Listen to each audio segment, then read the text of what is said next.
If I could go back in time and shake my younger self, if I could stop him from running a race that had no finish line, I would do it in a heartbeat. But I can't change my past. The only thing I can do now is help you change your future. I'm 87 years old. Most people look at me and just see an old man slowing down. But inside, I carry nearly 9 decades of triumphs, mistakes, and hard-earned wisdom. I'm making this video today not to talk about the good old days, but because I see the heavy burden you are carrying. I see you chasing significance, stressed about your legacy, and terrified that you don't matter. I spent half my life feeling exactly the same way, and I want to save you from making the same mistakes I did. I'm going to share a story about a single question that changed everything for me. A lesson that took me a lifetime to learn, but one that you can learn right now, today. So please, put down your distractions and stay with me until the very end of this video. The moral of this story might just be the key to finding the peace you've been looking for. I was sitting on the back porch just last Tuesday, watching the autumn leaves drift down into the yard, when my grandson, Leo, sat down beside me with a heaviness that shouldn't belong to a 20-year-old. He didn't look at the sunset or the colors of the trees. He just stared at his hands, twisting a loose thread on his jeans, and asked me a question that stopped the ticking of the clock in my mind. He asked me if I thought anything he did actually mattered in the long run, because the world felt so big and loud, and he felt so incredibly small and silent. It wasn't just a casual question. It was a plea for validation, a terrifying glimpse into the anxiety that plagues so many of you today. The fear that unless you are changing the world on a massive scale, you are merely taking up space. I looked at this boy who I had watched grow from a stumbling toddler into a man, and I realized that my silence in that moment would be a disservice to the 87 years of life I have accumulated. I told him that I used to feel exactly the same way, constantly scanning the horizon for a destiny that looked like a mountain peak, ignoring the beautiful garden I was walking through to get there. I explained to him that when you are young, your vision is like a telescope, always focused on the distant stars, obsessed with the idea of legacy and fame. But as you age, that telescope turns into a microscope. You start to see the intricate details of the moss, the texture of the stone, and the undeniable importance of the very ground you stand on, and you realize the telescope was looking the wrong way.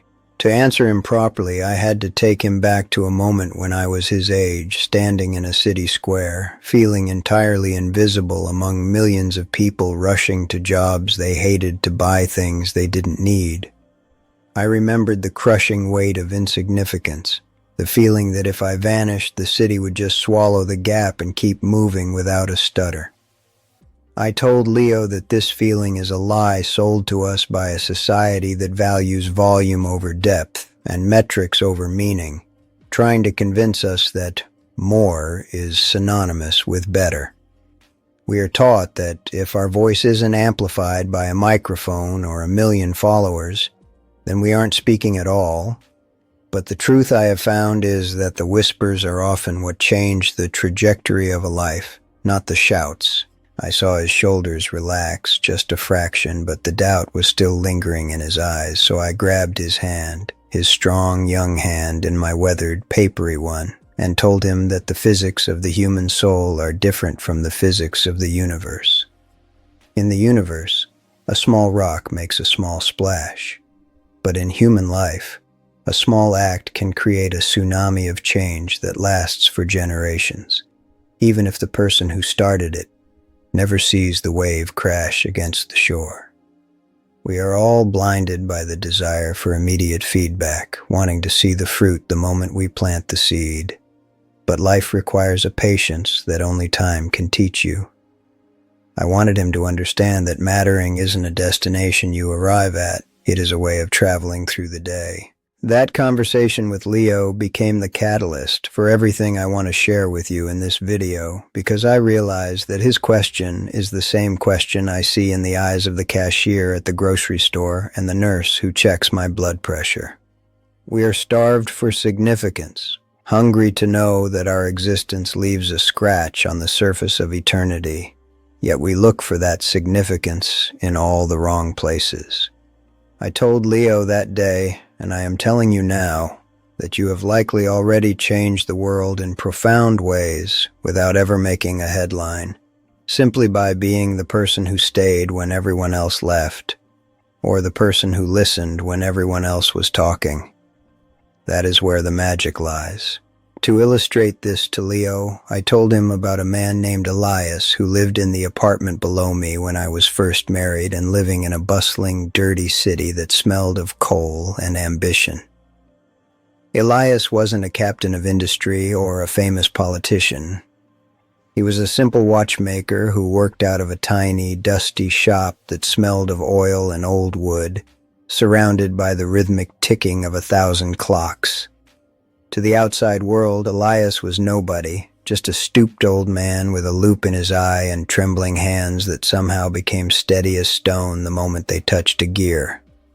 But Elias did more than fix watches. He fixed time for people who felt like theirs was running out, treating every broken heirloom as if it were the crown jewels. I remember specifically a young woman named Sarah who came in with a shattered pocket watch that had belonged to her late father, weeping because she felt she had broken her last connection to him. Most jewelers would have looked at the rusted springs and the cracked face and told her it was scrap metal, but Elias looked at her, not the watch, and saw the grief that was drowning her. He spent 3 weeks working on that watch, refusing to take any other jobs, staying up until his eyes burned, fabricating tiny parts by hand because they didn't make them anymore. When he gave it back to her, ticking softly and polished to a shine, he didn't charge her a penny. He simply told her that time is a gift, and she should spend hers living, not grieving. Elias never became rich, and he certainly never became famous.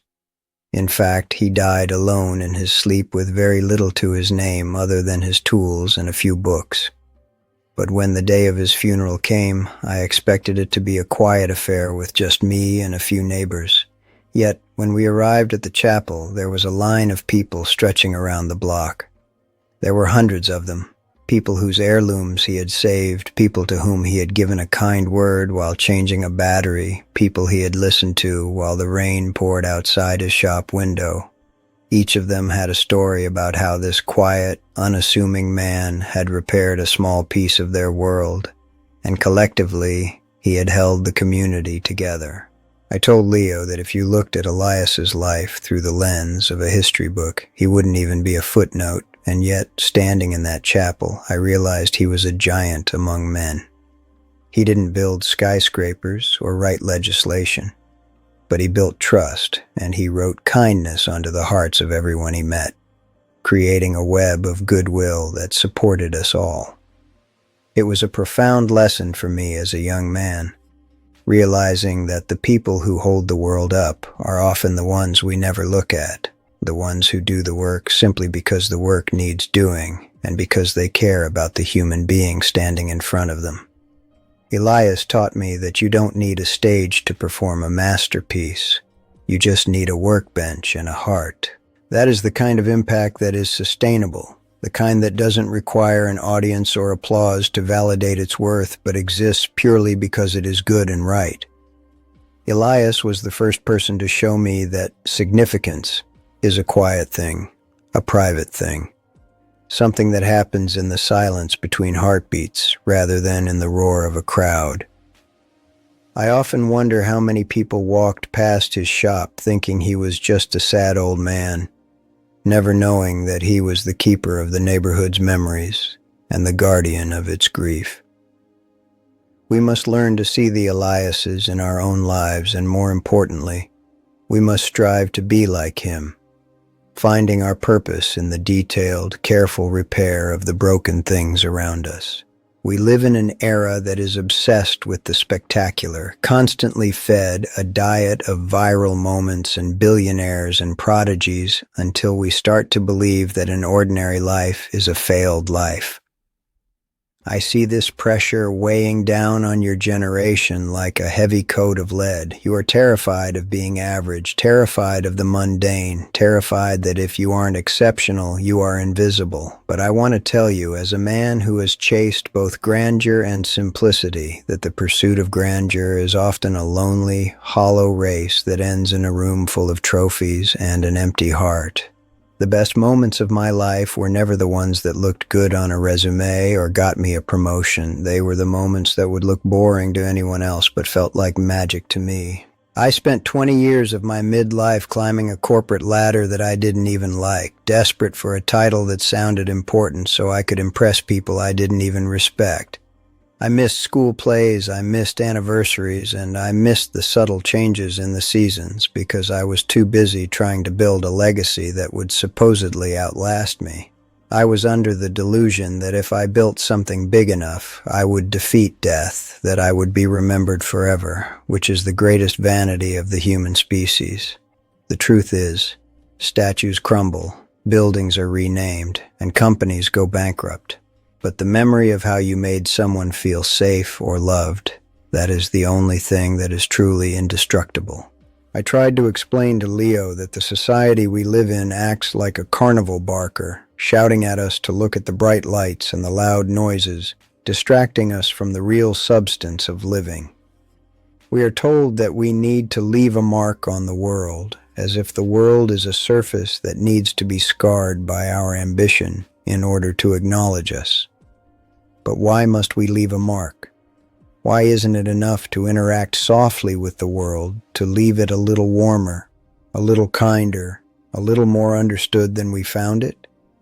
The obsession with being remembered is actually a fear of being forgotten, but if you are truly present in the lives of the people around you, you are never forgotten because you become a part of them.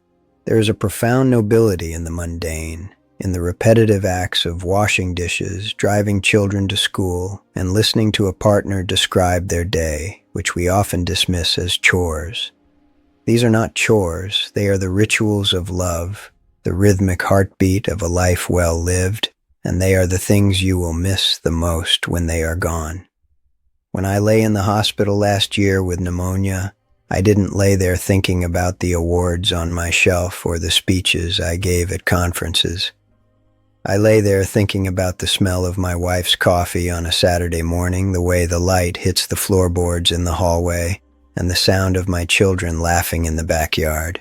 The boring things that were actually the most magnificent. So, I challenge you to reject the tyranny of the extraordinary and embrace the beauty of the ordinary, because that is where life actually happens. Stop trying to write a biography that will sell millions of copies and start writing a daily journal of kindness that only the people closest to you will ever read. Real significance is not found on a podium or a screen. It is found in the kitchen at 2 a.m. talking a friend through a breakup, or in the quiet patience of teaching a child to tie their shoes. If you can let go of the need to be admired by the masses, you open yourself up to being truly loved by the few, and I promise you, love is a much heavier and more valuable currency than admiration. I want to share a story about a specific moment that changed the entire direction of my life. A moment that was so small you would have missed it if you blinked. I was 30 years old, unemployed, sitting in a diner in a town where I didn't know a soul, feeling a level of despair that felt like drowning on dry land. I had just been rejected from yet another job, my rent was overdue, and I was staring at a cold cup of coffee, seriously considering giving up on everything I had dreamed of and just going home. Then, a waitress named Martha, a woman with tired eyes and a stained apron, walked by, stopped, and poured me a fresh cup of hot tea on the house and simply said, "You look like you need something warm, honey." It wasn't a grand gesture. It cost her nothing but a few cents and 10 seconds of her time, but that hot tea and the softness of her voice broke the dam of hopelessness inside me. It was the first time in weeks that someone had actually seen me, not as a resume or a tenant, but as a human being who was struggling and cold. I drank that tea and felt a warmth spread through my chest that had nothing to do with the temperature of the water. It was the warmth of connection, the realization that I wasn't entirely alone in the universe. Because of that tiny boost of morale, I decided to stay in town one more day, and that afternoon, I met the man who would eventually offer me a partnership in the business that supported my family for 40 years. If Martha hadn't poured that tea, if she had just walked past me like everyone else, I would have packed my bags and left, and my children would never have been born, and I wouldn't be sitting here talking to you. It is terrifying and beautiful to think that the entire architecture of my life rested on a single, impulsive act of kindness from a stranger who probably forgot about it 5 minutes later. This is what I mean when I say that small acts matter. They are the hinges upon which the heavy doors of destiny swing. You never know when your smile or your patience or your $5 is the thing that saves someone from going over the edge. We often hesitate to do good because we think our contribution is too small to make a difference, thinking that if we can't solve the problem of world hunger, there is no point in buying a sandwich for the homeless man on the corner. But that is a failure of imagination, because to that man, that sandwich is the world, and to me, that cup of tea was the difference between giving up and pressing on. We are not called to save the world. We are called to serve the person standing right in front of us, to lift the burden of the immediate moment. If you can shift your perspective from the global to the local, from the abstract to the concrete, you will find that you have infinite opportunities every single day to be a hero in the quietest, most important way. Reflecting on that day in the diner, I realized that Martha was the most powerful person in my life at that moment, not because she had authority, but because she had empathy. She used her power to heal a stranger, and that ripple effect continued through me, through my business, through my family, and now, hopefully, through this story to you. Never underestimate the power of the insignificant things you do, because in the complex web of human interaction, there is no such thing as a small act of kindness. Every time you choose gentleness over anger or generosity over greed, you are stitching the world together, keeping it from falling apart at the seams. As I come to the end of my time with you today, and as the sun begins to dip below the tree line here on my porch, I want to leave you with the concept of presence. The older I get, the more I realize that the greatest gift you can give another human being is not your money or your advice, but your undivided, undistracted presence. When I was younger, I was always half there, physically present, but mentally planning the next day, or worrying about the past, or checking my watch. I robbed myself and the people I loved of the only thing that is actually real. This moment, right here, right now. And that is a theft you can never repay.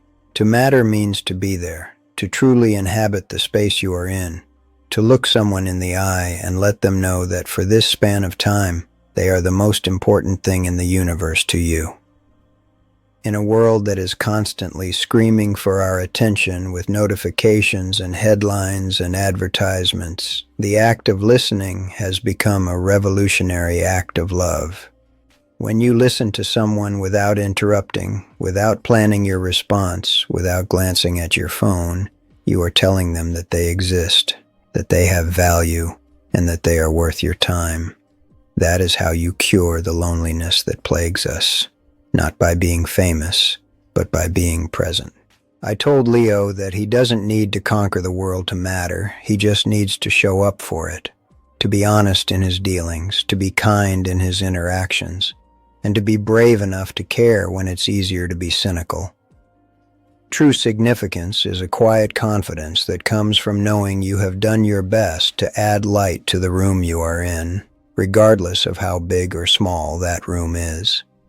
It is about being a steady anchor in the chaotic lives of your friends, a source of laughter for your family, and a safe harbor for those who are drifting.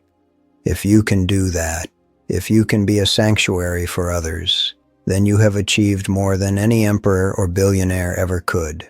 So stop looking at the scoreboard and start looking at the faces of the people around you, because that is where your legacy will actually live. Don't wait until you are 87 to realize that the chase for recognition was a distraction from the beautiful, messy, wonderful reality of simply being human together. Life is not a performance to be critiqued.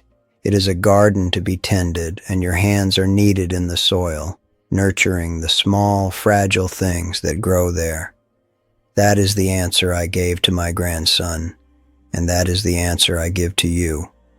You matter because you are here, and because you have the capacity to love. I invite you, starting tomorrow, or even better, starting right now, to turn off the noise, put down the device, and look at the person next to you with fresh eyes.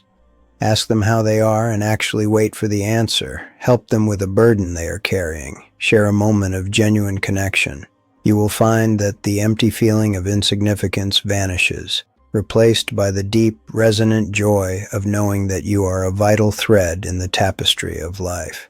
You don't need to change the whole world to make a difference. You just need to change someone's day, and in doing so, you change everything. The great tragedy of the modern age is that we have been convinced that a life must be loud to be valid, that we must be seen by millions to be understood by anyone. But the truth, stripped of all the noise and ego, is that the most profound impact we have is often invisible to the public eye, found in the silent, steady accumulation of small kindnesses. We spend so much time looking up at the stars, wishing we burned as brightly, that we forget we are the ones holding the lanterns that light the path for others here on the ground. True significance is not about how many people know your name, but about how many people breathe easier because you lived. It is about the quality of the connections you build, not the quantity of the applause you receive. We must learn to measure our worth not by the height of our achievements, but by the depth of our compassion and the consistency of our presence. When we let go of the need for grandeur, we are finally free to do the real work of living, which is simply to love and to be loved in the quiet moments that make up a day. So do not fear being ordinary, for there is a sacredness in the ordinary that fame can never touch. Your life matters not because of what you produce, but because of who you are and how you treat the fragile hearts that cross your path. Walk gently, listen deeply, and offer your warmth freely, for in the end, these are the only things that remain when the rest of the world fades away.